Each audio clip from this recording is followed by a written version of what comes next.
Welcome to the News Hour. Today, for the first time since South Korea became a democracy some 40 years ago, a South Korean president declared martial law. But hours later, the opposition and members of his own party in parliament rejected the order, and President Yoon Suk Yeol has now rescinded it. Nick Schifrin is here following this story. Nick, what's the latest?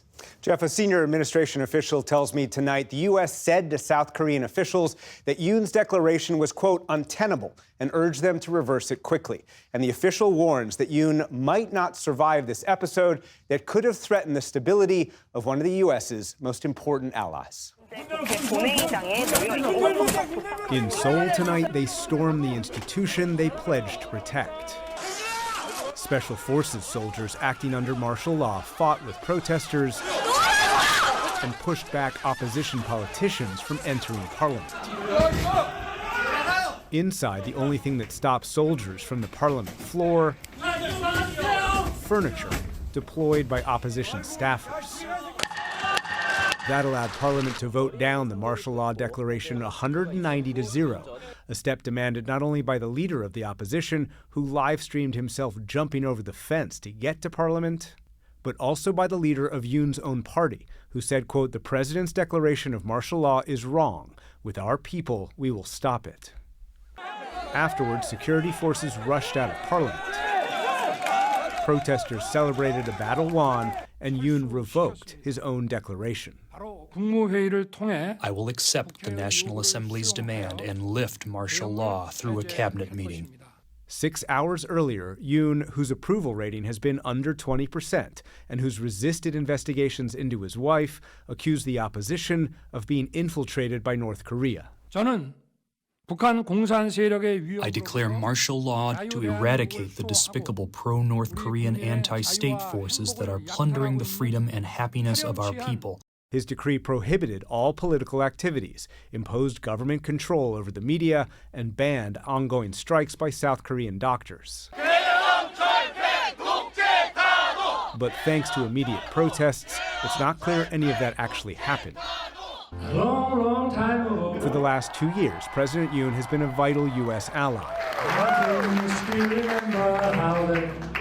Music used to make me smile. Singing from the same Biden administration's song sheet to advocate for global democracy and expand regional cooperation against North Korea and China.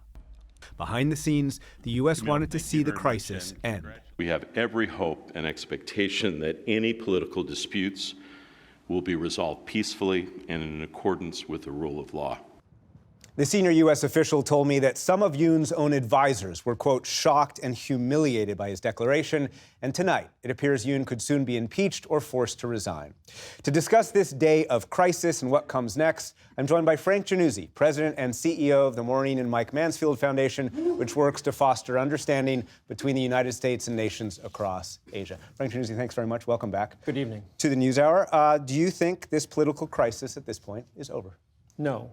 There are still more shoes to drop. Specifically, I believe that President Yoon is going to be hard-pressed, both by impeachment and by voices within his own party, to consider stepping down.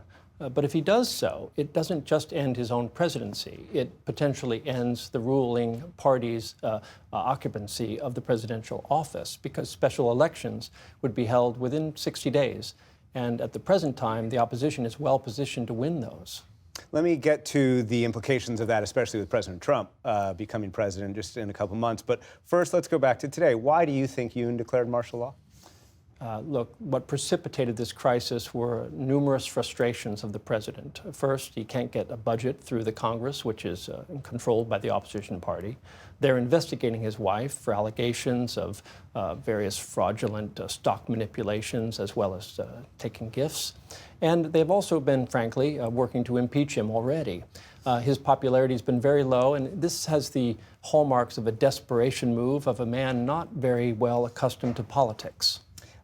Speaking of politics, a senior administration official who I spoke to today, who I was quoting earlier, told me the message to South Korean officials was that the declaration was, quote, untenable and to reverse it while they could. But the official also said it wasn't U.S. pressure that made Yoon change course. Do you believe that? I think U.S. pressure was essential, but it was not the only ingredient. U.S. pressure deprived Yoon of any hope that he might have had that the Biden administration would stand by him while he shredded South Korea's democracy. But it was the voices in his own party that were decisive, much as Republican leaders once were responsible for Nixon choosing to resign. It was the opposition party in league with the People's Power Party, who together, Yoon's own party, that forced him to rescind this martial law order. As you mentioned, if Yoon doesn't survive, it's expected the Democratic Party, the opposition, would come to power. And as I alluded to, that is the party that was the partner of Donald Trump to reach out to North Korean leader Kim Jong-un. So what would the opposition's priorities be when it would come to North Korea and China?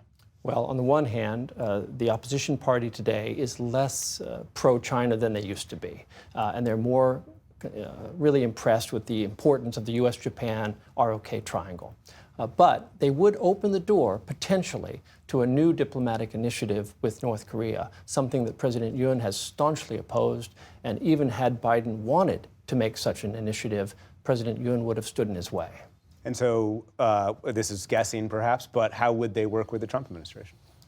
I would expect that the main issues will still be tensions over things like host nation support for U.S.